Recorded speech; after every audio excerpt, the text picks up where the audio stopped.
हमेशा सत्य की विजय होती है। सचिन पायलट को राजद्रोह में फंसाने और बदनाम करने के लिए अशोक गहलोत ने 2020 के अंदर एक कहानी लिखी थी और अब उस कहानी का दी एंड हाई कोर्ट ने 2025 के अंदर कर दिया है। अशोक गहलोत ने सचिन पायलट को बदनाम करने के लिए क्या क्या किया था और इसी मामले में 2 आरोपी बनाए गए थे बीजेपी नेताओं को, जिसमें अशोक सिंह और भरत मलानी थे, उनको भी हाई कोर्ट ने क्लीन चिट दे दी है। इसमें अशोक गहलोत की साजिश का खुलासा भी हुआ है। बातचीत इस पर भी करेंगे, लेकिन क्या विधानसभा के अध्यक्ष वासुदेव देवनानी कांग्रेस की महिला विधायकों के कपड़े देखते हैं? इस तरह के आरोप लगातार अब कांग्रेस के नेता लगा रहे हैं कि विधानसभा अध्यक्ष ने जो विधानसभा के अंदर कैमरे लगवा रखे हैं, उनका एक्सेस अपने रेस्ट रूम में ले रखा है और वो महिला विधायकों पर ताका झांकी करते हैं। कितनी सच्चाई है, अशोक गहलोत का बयान भी सामने आया है, उस पर भी बातचीत करेंगे। लेकिन नरेश मीणा को आज प्रशासन की ओर से नोटिस भेज दिया है शहीद स्मारक खाली करने के लिए, लेकिन नरेश मीणा ने मौन धारण कर रखा है और कह दिया है कि मेरी लाशी यहां से जाएगी या फिर इन बच्चों को न्याय दिलाऊंगा और अगर मुझे कुछ भी हुआ तो इसकी जिम्मेदारी प्रशासन की, वसुंधरा राज सिंधिया की और उनके बेटे दुष्यंत सिंह की होगी। नरेश मीणा की इस मामले पर भी बातचीत करेंगे। लेकिन जयपुर के करदनी थाना इलाके में एक अजीबोगरीब मामला सामने आया, हैरान करने वाला मामला सामने आया, जहां पर एक कलयुगी बेटे ने डंडे और लात घूंसों से पीट कर अपनी मां को मौत के घाट उतार दिया। लड़ाई छोटे से वाईफाई को लेकर शुरू हुई थी। इन सभी खबरों पर आज राजस्थान डायरी के अंदर विस्तार से चर्चा करेंगे। नमस्कार, आप देख रहे हैं लोकमत हिंदी और मैं हूं आपके साथ महेंद्र बासुदा।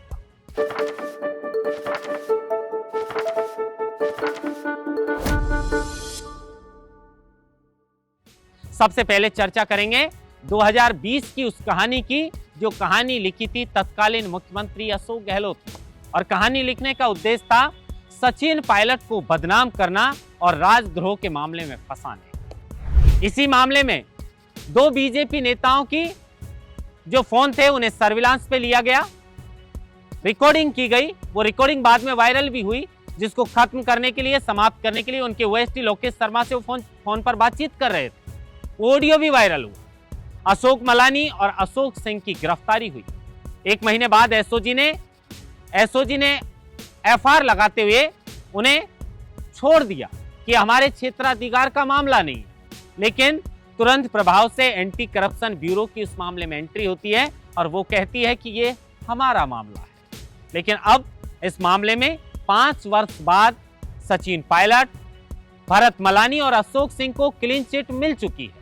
कोर्ट ने कहा है कि इस मामले में एसीबी पहले ही एफआईआर लगा चुकी है और इस मामले में अब आगे कोई बहस करने की बात और वजह बचती नहीं है। मामले को कोर्ट ने एक तरीके से दी एंड कर दिया है। लेकिन इसमें अशोक गहलोत की साजिश का बड़ा खुलासा हुआ है कि अशोक गहलोत सचिन पायलट को बदनाम करने के लिए और राजद्रोह में फंसाने के लिए किस हद तक गुजर गए और 2 बीजेपी नेताओं को यूं ही फंसा दिया था, आरोपी बना दिया था।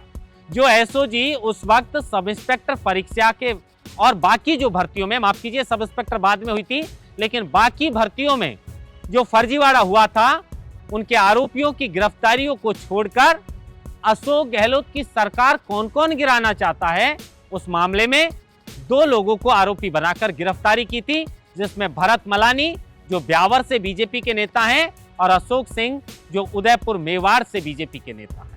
इन नेताओं का कोई कसूर नहीं था। ये सामान्य तौर पर फोन से बातचीत कर रहे थे और सरकार ने कहा कि हम तो इनकी रिकॉर्डिंग नहीं करवा रहे थे, फोन इनका सर्विलांस पे नहीं लिया था, हम तो किसी दूसरे गंभीर मामले की जांच के लिए ये फोन सर्विलांस पे लगा रहे थे। लेकिन अचानक इस बात का खुलासा हो गया कि राजस्थान में कुछ बीजेपी के नेता और सचिन पायलट मिलकर अशोक गहलोत सरकार को गिराना चाहते हैं। अब इसमें जिस तरीके से हाईकोर्ट ने फाइनल रिपोर्ट जो एसीबी ने पेश किया और जो हाईकोर्ट ने इस पर आदेश दिया है, उस आदेश के बाद तो यह खुलासा होता है कि अशोक गहलोत ने सारी हदें पार की थी सचिन पायलट को बदनाम करने के लिए।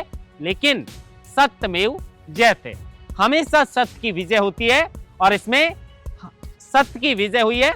सचिन पायलट, भरत मलानी और अशोक सिंह को क्लीन चिट मिल गई और अशोक गहलोत के कारनामों का खुलासा भी हो गया कि वो कैसी मंशा रखते थे सचिन पायलट को लेकर। खैर, फिलहाल इन दिनों में राजस्थान विधानसभा अध्यक्ष वासुदेव देवनानी पर कांग्रेस कई गंभीर आरोप लगा रही है। कांग्रेस के नेताओं का, जिसमें गोविंद सिंह डोटासरा हो या अशोक गहलोत या टीकाराम जूली, इनका कहना है कि विधानसभा में जो कैमरे लगा रखे हैं उनका एक्सेस विधानसभा अध्यक्ष ने अपने रेस्ट रूम में ले रखा है और उससे कांग्रेस की महिला विधायकों की आवाजें सुनते हैं, उनके कपड़ों पर नजर रखते हैं, उनकी वेशभूषा को देखते हैं। अब इस मामले को विधानसभा अध्यक्ष की ओर से तो सिरे से खारिज कर दिया, लेकिन कांग्रेस लगातार कह रही है कि खुफिया कैमरों में क्या देखना चाहते हैं विधानसभा अध्यक्ष। अब ये आरोपों में कितनी सच्चाई है ये तो कांग्रेस वालों को ही पता होगी, लेकिन कांग्रेस वालों को क्या कहूं, लेकिन कांग्रेस वालों को इतना तो सोचना चाहिए कि वो अपनी महिला विधायकों को भी बदनाम कर रहे हैं। साथ वो कह रहे हैं कि उनकी आवाजें सुनते हैं विधानसभा अध्यक्ष और उनकी वेशभूषा पर भी नजर रखते हैं। अब इस मामले में जांच होनी चाहिए। लगातार गोविंद सिंह डोटासरा आरोप लगा रहे हैं विधानसभा अध्यक्ष के ऊपर और अब अशोक गहलोत ने भी उनकी बातों का समर्थन किया है और कह रहे हैं कि जासूसी वाले कैमरों से क्या देखना चाहते हैं विधानसभा अध्यक्ष। ये मामला राजस्थान में इस वक्त जो है वो सबसे ज्यादा एक तरीके से चर्चित मामला बना हुआ है कि क्या सचमुच विधानसभा अध्यक्ष ऐसा कुछ करते भी हैं या महज कांग्रेस सिर्फ झूठे आरोप विधानसभा अध्यक्ष पर लगा रही है। अगर जांच होगी तो इन बातों का भी खुलासा होगा, इन आरोपों में कितनी सच्चाई है ये भी जनता के सामने आएगी। लेकिन महिला विधायकों को क्या विधानसभा अध्यक्ष गुप्त कैमरों से देखते हैं, क्या उनके रेस्ट रूम में उन कैमरों का एक्सेस है, इस बात का खुलासा होना चाहिए और दूध का दूध और पानी का पानी होना चाहिए, ताकि जनता के मन में जो कंफ्यूजन है उनको भी उनके सवालों का जवाब मिल पाए।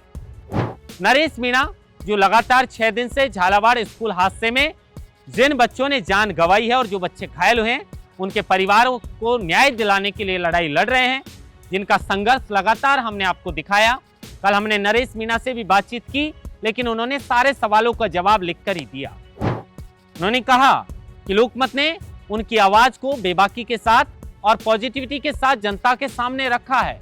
हम हर उस व्यक्ति की आवाज को पहुंचाने का काम करेंगे जो इस जनता के लिए, शोषित के लिए, वंचित के लिए, गरीब, मजदूर और राजस्थान के बेरोजगारों के लिए आवाज उठाएगा। लोकमत हमेशा उनकी आवाज को दिखाने का काम करेगा।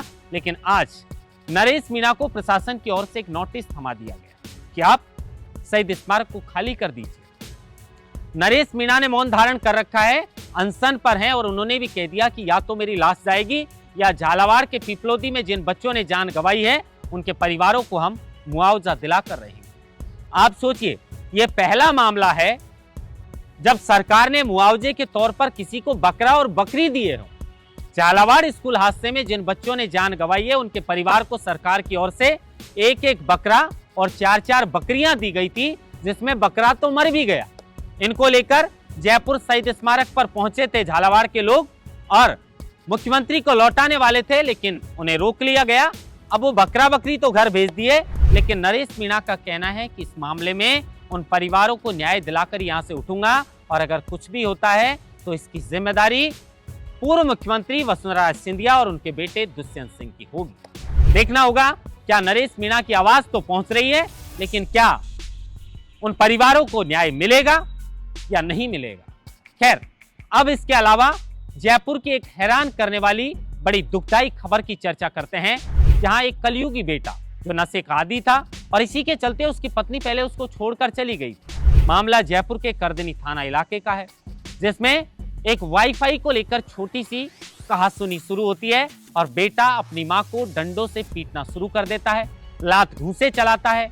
गंभीर अवस्था में घायल मां को अस्पताल ले जाया जाता है, जहां पर वो दम तोड़ देती है। अब इसका वीडियो और ये खबर जो है वो सोशल मीडिया पर जमकर वायरल है कि आखिर कोई बेटा इतना हैवान कैसे हो सकता है कि वो अपनी मां को एक छोटी सी वाईफाई की लड़ाई को लेकर डंडों से पीटना शुरू कर देता है और मौत के घाट उतार देता है। नमस्कार, महेंद्र बांसोटा, लोकमत हिंदी।